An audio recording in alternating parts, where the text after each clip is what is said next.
Welcome back to JonesingLife, the podcast where we explore how to live an intentional, active, and inspired life. I'm Eric Jones, your host, and today we're diving into the fascinating world of frugal living with a luxurious twist.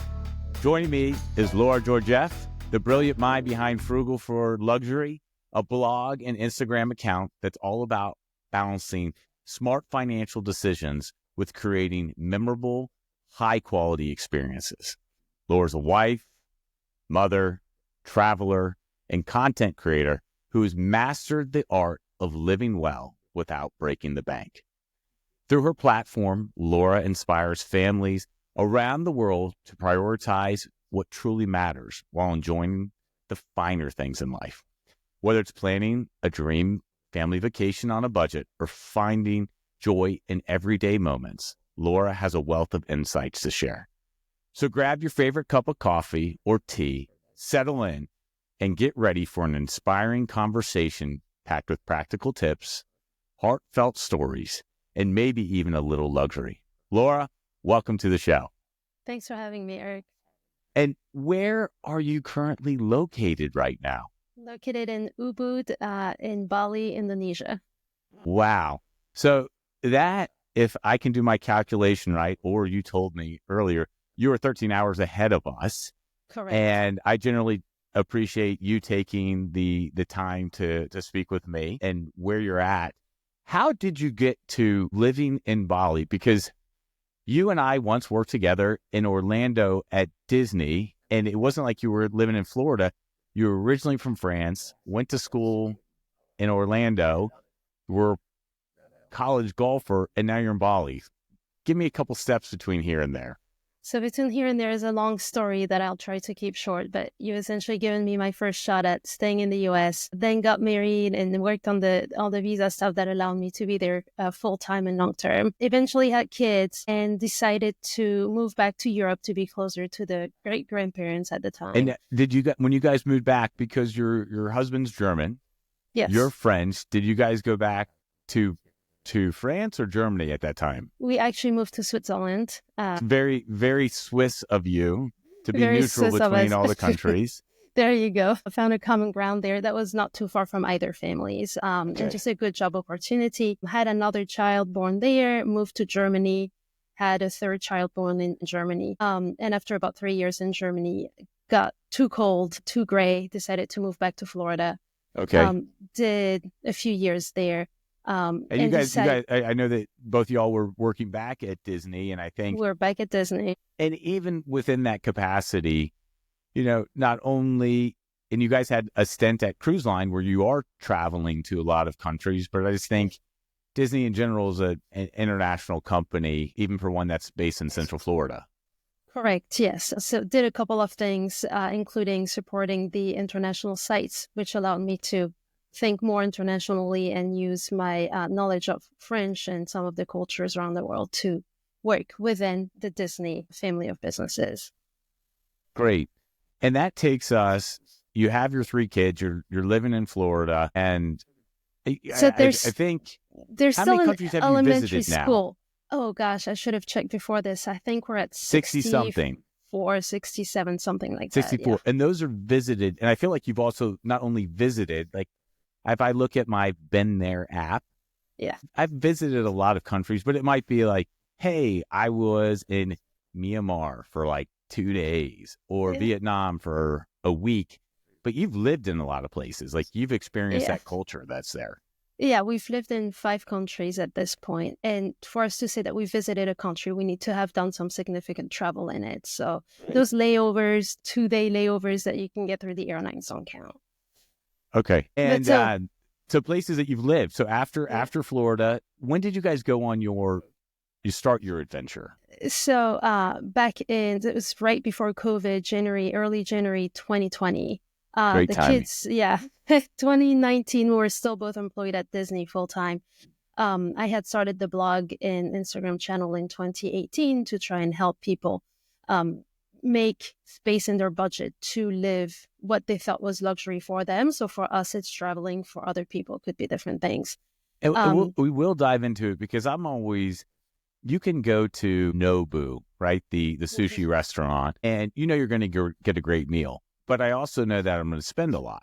And it's how do I, as a traveler, still have those awesome experiences, but not necessarily have to break the bank on it? Yeah. Yes. So let's talk about that later. But yes, I have a really hard time personally spending money on food, especially domestically.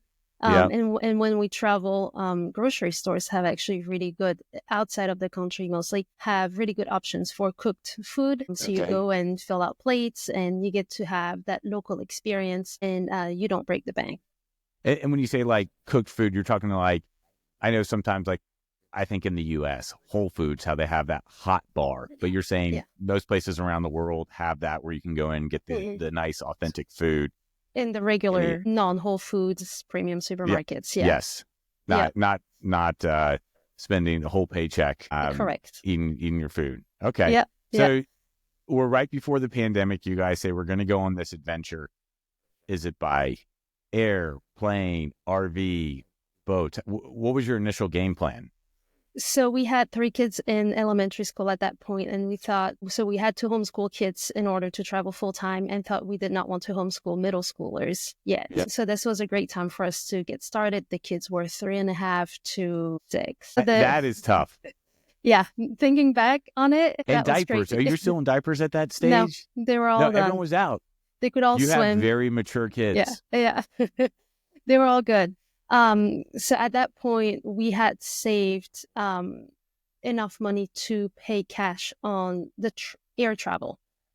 So we had planned 18 months, and we had 28 countries, and we had saved the cash for the air travel, which was roughly $30,000 at the time. Wow. Good for you guys. Well, I mean, one, being diligent enough to say this is going to be a once in a lifetime experience. And I don't know, at that point, were you guys thinking it was just going to be 18 months? Yeah, this was supposed to be 18 months. One big financial thing for us to leave was having no debt. So we waited until a time where, yes, the kids were still in elementary school, but we wanted to kill all debts so that we wouldn't have any financial responsibility to a bank or anyone but ourselves. And then we kept our primary home, rented that out, and that became our budget for daily expenses. So we had a budget of $130 per day to spend on. Is that the German and your husband coming out, like being very regimented, engineering focus? Okay. Yeah, that was our net income. Because at the time we quit our Disney careers and did not take any work on the road with us. With traveling the way that we did, being a full-time job. So we had a budget of $130 per day to spend on transportation experiences, meals, accommodations, and the transportation within the country. Not the where airlines. Were those? You said 28 countries? Yeah. That's tough in Europe. And so where was the plan to go? So we were actually skipping Europe, coming from Europe and knowing a lot of it. We started in the Pacific, then we were going to do Southeast Asia. That was supposed to be our lower budget countries. Then the holidays just in France and Germany to see family, and then move into the Middle East, do Namibia in Africa, and then do South America. So that was the route. None of that happened. Only 4 of the original 28 countries happened due to the pandemic. We got stuck in Australia, almost could not leave the country. And were you there when they really had the harsh shutdown where people were not moving anywhere? Yeah, so we first thought, you know what, it's fine. They're talking about up to 6 months of shutdown. There's plenty to see. We were in an RV. We'll just keep the RV, keep on seeing the country. But then they shut down regions, then they shut down cities, and then to the street level. And then said it would be up to 18 months. And I think it ended up being about 18 months. So were you guys there for 18 months? So we grabbed the last repatriation flight to Europe. Flying back to the U.S. was $5,000 a person. Wasn't going to happen. Oh, my God. So we flew to Europe. Europe was not part of the plan. The problem is we had done all of the expensive Pacific countries. So our budget was $130 over the year, and it was supposed to be balanced out by the cheap Southeast Asia countries that we never made it to. So we spent about $200 a day in the Pacific, flew to Europe, but then from there did 20 European countries, which were not expected. Having grown up in Europe, what are some of those gem countries that people in the U.S. when we fly out, we're going to London, we're going to Paris. Now there's some direct flights to Lisbon, Portugal, and it has become very popular. But what are some of those countries that are out there that, as an explorer, you would say, hey, Eric, go find this country or this city that's a little bit off the beaten path? So Croatia was our biggest surprise. We love Croatia. It's not cheap. And why cheap. is that? Just the nature. The nature is incredible. We're big nature people. We're not big city people. We'll do a day in the city and then kind of flee the cities. The nature is incredible. It's it feels like you're in Avatar Land in some of those national parks. It's incredible. It's beautiful. And then people, right? Croatia, but everywhere. Obviously beautiful. And what about people across? Like, what are the countries that you go to that you're like, wow, those people are just wonderful? Outside of the French, everywhere. I love it. I love how that's they're good incredible. To rep your country. Sorry, but it's the truth. It is what it is. People everywhere are incredible. We've had incredible experiences all over the world. It doesn't matter where we go. It doesn't matter the religion. We've had really good experiences. When I think about the experience that you're going, and having worked, I live in Washington, D.C., so there's enough people who work in the State Department here, and their kids have a much different growing up than my kids will, right? My kids will be in Arlington, Virginia for the 18 years of their life, and they'll have some cool experiences, right? They'll have some friends that they'll say, hey, I was friends with They'll have a neighborhood. Since I was sick. Yeah. There are things we don't have. Yeah. But how do you go about doing that? How do your kids,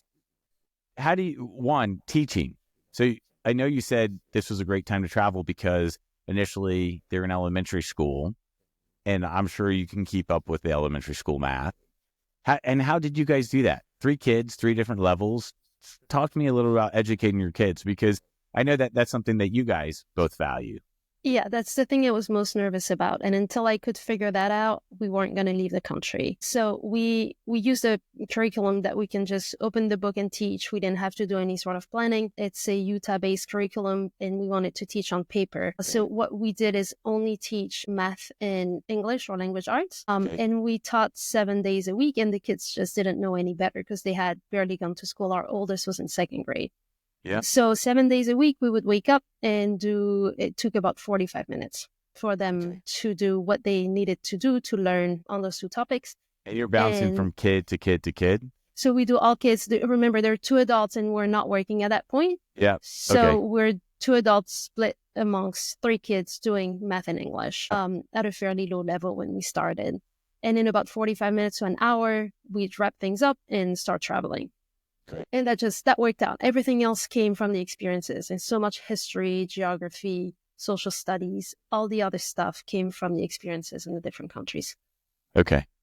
And so you go to Europe now. At one point in time, you ended up in the U.S. because I got a text from you saying, I think you guys were in Maryland, and it was awesome.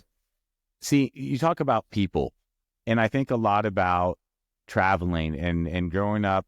I grew up in South Florida, which is not the South, but my mom is from Charleston, South Carolina, which is a southern city, and it's about hospitality. It's about welcoming someone into your home, giving them appetizers, feeding them, giving them drinks. So I always love that. And even as you're talking about people interaction, that's some of the favorite things that I have when I travel. But from Europe, you guys ended up in U.S., right? So we did. I think it was September or October 2020. We did 9 months. So yes, right around that time. We were supposed at that point to fly down to the Middle East, but everything was still shut down. So Africa, Middle East, South America were shut down. So at that point, the only thing we had left was flying back to the U.S. while we still could, because then more shutdowns sort of happened. So we did, and thought we would just kind of settle back down, but had that feeling that things weren't finished. We were very unsatisfied. Our oldest daughter sort of went into depression from no longer traveling full time. It's a big adjustment to, if you enjoy that lifestyle, to be static again. And very quickly decided to start traveling around the U.S. in an RV. But at that point, we had lived on such a restricted budget that we bought 2 online businesses in order to be fully free, have total freedom, both financially and location-wise. That's a big question that comes up. And during the pandemic, you had a lot of people who could work remotely, but a lot of people can't. If you are working in a factory, sorry, you can't do that remotely. If you're in healthcare, you can't do that remotely. And a lot of white collar jobs allowed people to leave. And even as we see now, Apple, Amazon have had a return to work policy, and now everyone has to return to work unless somehow you figured it out. And so what did you guys decide to, and maybe you talk about a business that you're allowed to talk about, and I don't know if there's anything you don't, but what do you guys do while you're on the road? So Christian, my husband, we both bought an online business where we're the sole owner. Christian has since then taken brought in a partner because of the time difference when we moved to Bali. Yeah. However, we both have businesses where we fully own the company and we work online. I don't have any sort of working hours. So I'm creating content. I work whenever I want to work, and it works out. When we worked together, you were always a great writer. I remember when we were at Disney, we developed something called CARS, Capital Authorization Requests, for big projects. And you'd have big financial components associated with it. And then you'd also have write-ups. And I know that that's something you were very talented with. Thank you. When I've gone on and have read your blog, I'm like, oh, there's pieces of that come through. Yeah. So today, my business is, I'm writing about bedding in mattresses. It's not something that I knew of. It just seemed like a good financial opportunity and a business that I could take with me and earn an income from. So nothing that I had done before, but yes, lots of writing, some shooting of videos and writing reviews, those kinds of things. And then Christian sells security cameras. He's an engineer. Yeah. He designs systems and helps companies design to their needs. So those are 2 businesses that we could literally just keep with us no matter where we were, no matter the time zone, as long as we have an internet connection, which in an RV in the national parks wasn't always easy. And Christian spent many mornings climbing up the road and sitting in the truck and trying to get some reception before the mass tourists would come in and steal that connection from him. When I was 20 years old, I traveled with 5 other strangers in an RV. And there was times that it was great. There were times when it was great, but then there's times when you're like, there's no space. Yeah. How do you guys function as a family of 5? Because there's not that many square feet. And I don't know, how big was your guys' trailer? We had the RV that you guys were driving. So we had a 40-foot trailer to start with and then moved to a 40-foot Class A motorhome. Yeah, that's not a lot of space. How does everyone get along? How do you get people to get along? We just did. It was as much space as the tiny Airbnbs we had been sleeping on the last year. It's... We did. It worked out. Christian and I can work next to each other. We still do. We have a larger house now. We are still sitting at the same table working. What's the craziest thing that ever happened to you on an RV? I mean, I'll tell you this, right? RV, you have your things break. I remember times when you're like pulling into a gas station and you think you have clearance, you don't have clearance. Yeah. You're emptying the septic tank. You think something is like suctioned on, and then like it isn't suctioned on, and you're like, oh my God, like now I'm literally cleaning up shit. That was Christian's job. Okay. But so that never happened to me, but he's had a few experiences. We've gotten stuck in mud in Baton Rouge, Louisiana. Just had to figure out how to pull out. And I learned that, throwing little stones to create friction and finding pieces of wood, those things are big, heavy vehicles. We've had a bridge in St. Louis where you're on the highway and it seems like you're not going to make it, and you just hold your breath. We've held our breaths a number of times. So, okay. Just looking back if the AC units are still attached. And we've had things happen. Nothing bad though. We've been lucky. Great. In the U.S., we talked about Europe. What was your favorite place in the U.S. that you've visited? And let's take Florida out of it because I know that you've lived there for a while. Yeah. So we've chased the national parks. Again, Great. we're not city people. We took the map of national parks and looked at the best way to do it. We had to be back in Florida halfway through for our daughter to audition for middle school and then went back west again. There's so many places. We've loved Arizona. Yeah. We've loved the national park. The Grand Teton National Parks was amazing. I have a funny story from Grand Tetons. Yeah. So I take my wife and I, if you've gone to Jackson, did you guys go to Jackson? Yeah, we did. And there's a rodeo on Friday nights. Yeah. I take my wife there, and I was telling everyone, I was like, this is her first rodeo. It's her first rodeo. And then I go, next time she comes, you can say the term, it's not her first rodeo. But we started off in Jackson. We went to the Tetons. And did you guys end up buying the bear spray there? I feel like that's the biggest. Before that, but yes, we did. We do have bear spray. Biggest tourist hack, right? Because you're only there. But I read some statistic that they said no one has ever been killed if they've been in a group of 5. Okay. By a bear. Okay. So we're hiking in the Tetons, and there's like a group of 3 people, maybe like 300 yards ahead of us, and then my wife and I who are walking. And there's a baby bear, which is cute. But the problem is there's a mom next to it. If the baby bear is there, that means mama is not that far away. And we're like, oh my God, like we're about to get killed. So I was like, there's a group of 300 yards ahead of us. Like, let's not run, but walk quickly, because statistically, we're not going to die now. But that was a fun story with Tetons. I think Yellowstone's very unique with all the geological, the geysers, the bison that are there. And then Montana's a beautiful gem. Montana was awesome. It was burning though, so we were in smoke, and we wanted the kids to start fishing, and it was all catch and release because of the heat. Yeah. But Glacier National Park is my personal favorite. Okay. And what are some of let's get to some of the tips. So, and maybe give us a little bit and then point us in the right direction of where we can learn more. But traveling in the US, how can I find those great experiences that I'm not shelling out the platinum card? I can kind of walk away and really say, wow, kids, this was awesome. Yeah. So I was talking about Croatia being expensive. In Croatia, for a family of 5 to visit one national park was $80. In the US, for $80, you get a full year of 460 plus national parks and sites. So you're looking at a very different budget.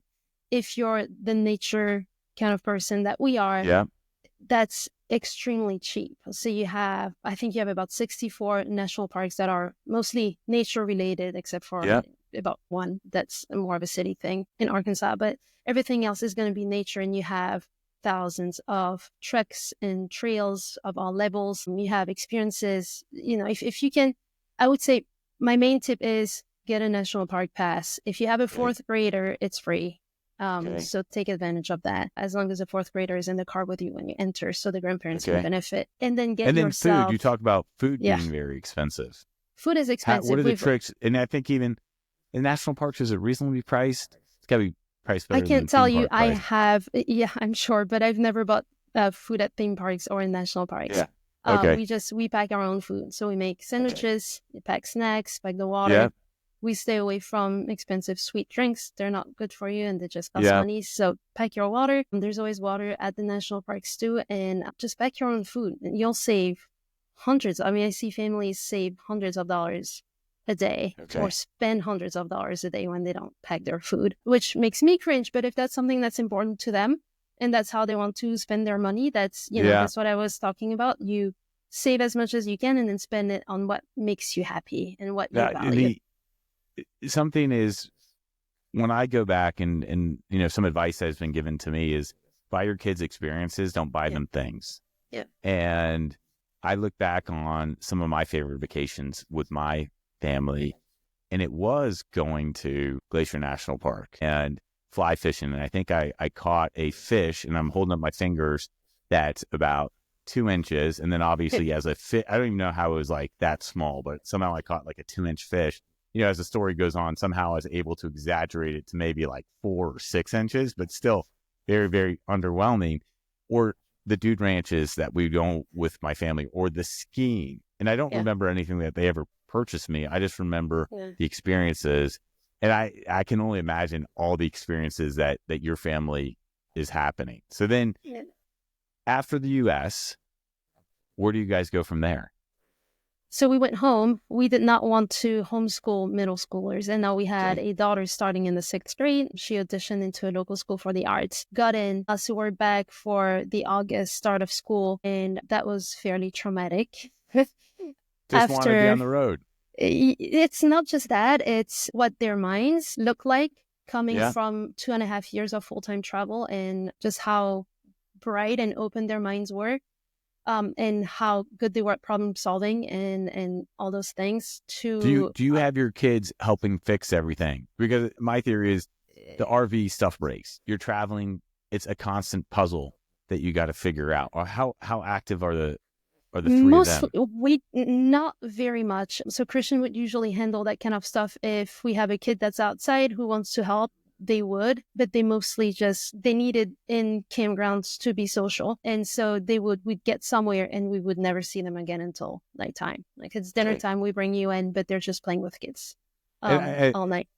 One thing, maybe just give a quick plug. If you are traveling with kids in RV parks, you guys have a safety mechanism. Could you touch upon that real quickly? Because I think that'd be a good tip for anyone who's listening who says, hey, I'm traveling with my kids.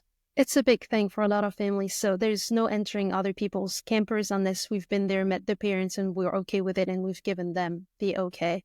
We also have a safe couple of words, combination of 2 words that if something would happen to us and we'd have to have someone pick them up, even if it's someone that they know, unless, it's a grandparent. So, then those people would have to give that code to them in order to pick them up and bring them to us. So those are 2 things that we've always done, but there's no entering other people's RVs or anything. That's probably even a good tip for kids in general, not even at who are traveling, but just in it just happened to us 2 weeks ago. We had a kid stuck on top of a ski piece in France, and we had to have ski instructors come get her, and she wouldn't have gone without that passport. No way. Good. Good for them. Yeah. Good. All right. So from the U.S., you go back home that's in Orlando. So now we have 2 kids who decide to stay homeschooled and one who goes to 6th grade. And we physically watch her brain just kind of turn gray. That's the best way for me to describe it. And she stopped.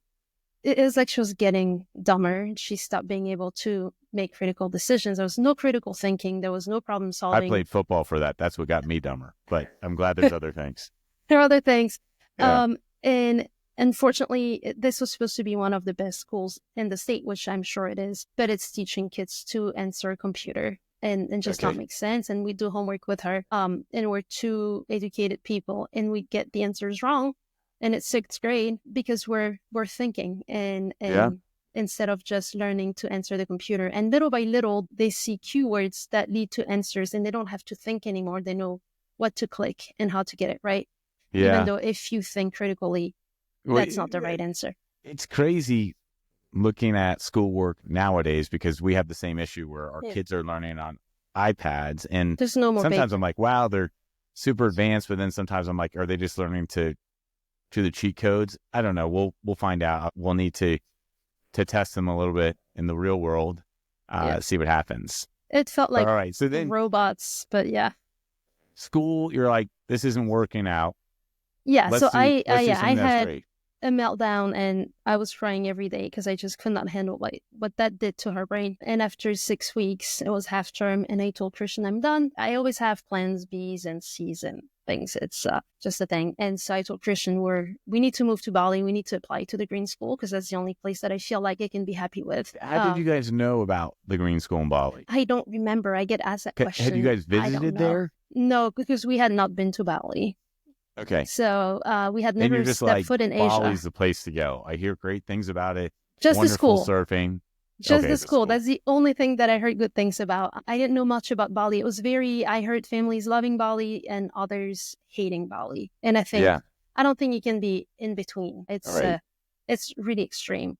So and why is that? Just the culture, everything is different. They have the modern, I think of Bali and you have some of the nicest resorts in the world. Mm-hmm. So I suspect that you have some of the modern comforts, but then any emerging, developing nation sometimes mostly the that. resort Yeah. is great, but outside it's, Yeah. it's developing. Yeah. Yes. Okay. It's 100% developing. Yes. Okay. There's very little not developing in what you live every day. So Christian's against it. He likes to be home, and so Yeah. does our son. And he goes, no, we're not, we're home. I'm very happy. I'm perfectly content with the situation. I said, fine. Yeah. You're handling the school. I mean, though. he was traveling for years on end. So He was I understand. against his will. Yeah. So I get it. That just means he loves you. Right. That's good. And so he tells me that, and I said, that's fine, but I can't handle it. So you're in charge of her school. I'm Okay. plugging out of apps. There were like 3 or 4 different apps and emails every day. And I said, I'm completely There done. still are 3 or 4 apps and emails, and that was many years ago. So let's streamline it. Yeah. So he goes, yeah, that's fine. It took him 3 days. And he asked me, when can we pull her out? Okay. I said, okay, I guess we could pull her out tomorrow, just send a letter to the county, but let's apply to green school. There was a hurricane, so we shot all the application videos and all the stuff, and very quickly heard back positively and got 3 spots for the kids. We heard back, I think, October 25th, and they needed us to be there for the January start. So you guys have now been in Bali for how long? 2 years. 2 years. Yeah. What is... And I've seen some of the clips. You guys do amazing things. The culture there, it seems like is it a pretty international crowd of folks? Yeah, we have close to 50 nations or nationalities in our school of about 500 students. All right. So very international. That's wild. Yes. How people end up there. And then kind of, I know we got to land the plane a little bit soon. Someone who's interested, and you talk to anyone and they say, what would you want to do with your life? And I think you're living the dream of many of us. And I think that's really fascinating. And so many times we have talked about, we just love to travel, but there's so many routes that make an excuse not to go. What is it that you would give someone who's debating or saying, I want to travel the world with my kids, and maybe not for years, right? Like, I think that's incredible, but maybe even just taking like a semester off, a year off. What are those tips from you if she to that had family? This ounce of a need or a dream to do it, you have to do it. You can't delay it. You can't make any excuses. It's work. It's so much work. You'll get more white hair than you care for. You'll be exhausted. You'll be dealing with situations that are very uncomfortable, but you have to do it if you're even just thinking about it. It takes preparation. It takes financial planning. It's incredibly hard.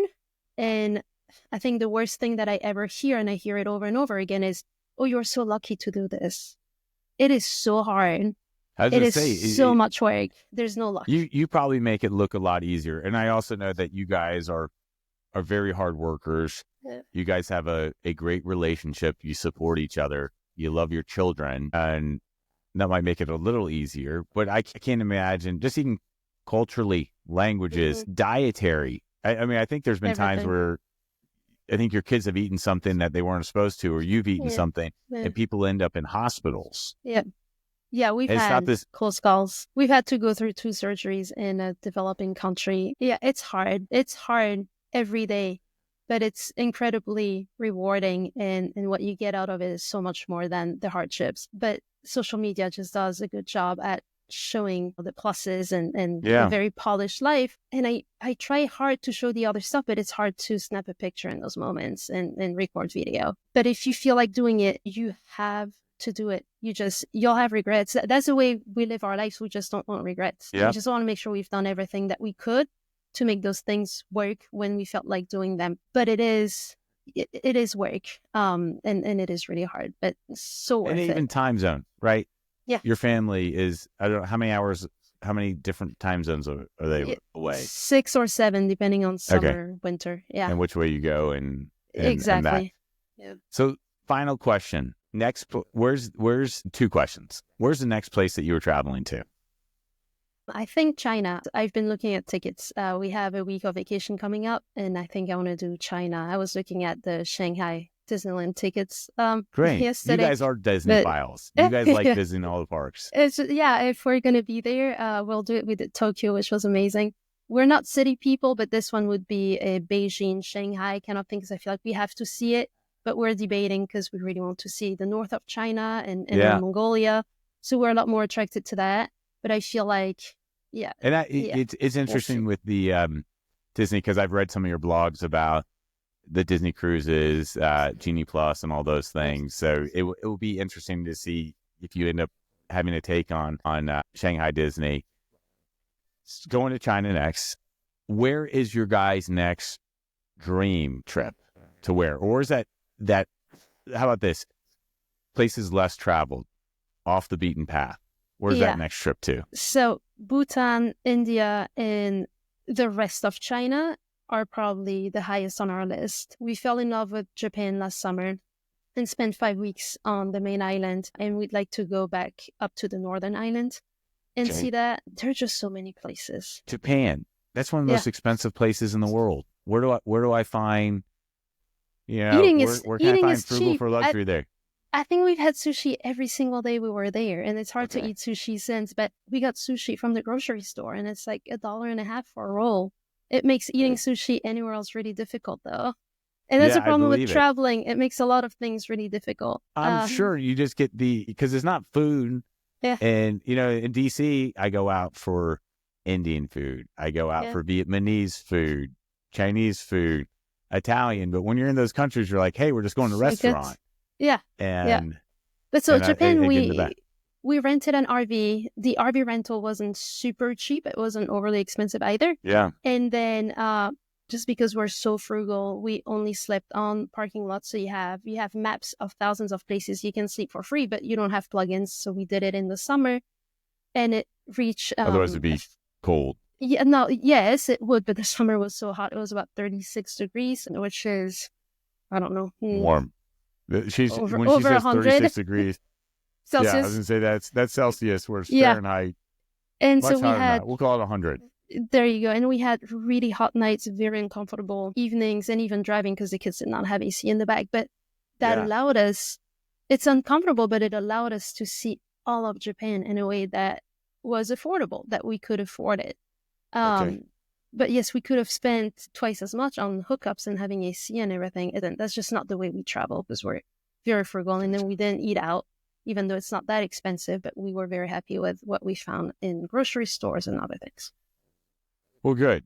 To wrap things up, I'm gonna summarize a couple things for if you're gonna travel frugal for luxury. Number one, take advantage of the natural beauty of the countries that's out there. Number two, go to the grocery stores. You'll get a lot of native cultural food and very price effective. Number three, we look forward to learning more about your time traveling to China, India, and we can learn more about that by following you on Instagram, following your blog, Frugal for Luxury. Laura, it's an absolute pleasure speaking with you. I think about you were an intern and just seeing like all the incredible things that you have done, continue to do. I enjoy following you, and I genuinely appreciate you taking the time to speak with me. And it goes back to what this podcast is about. It's about normal people who are just doing extraordinary things and living their life. And that's what you and Christian are doing. And I hope some people listen to this and all of a sudden they're going to see you somewhere around the world. So thank you for this. Thank you for having me. Thank you so much, Eric. Great. All right.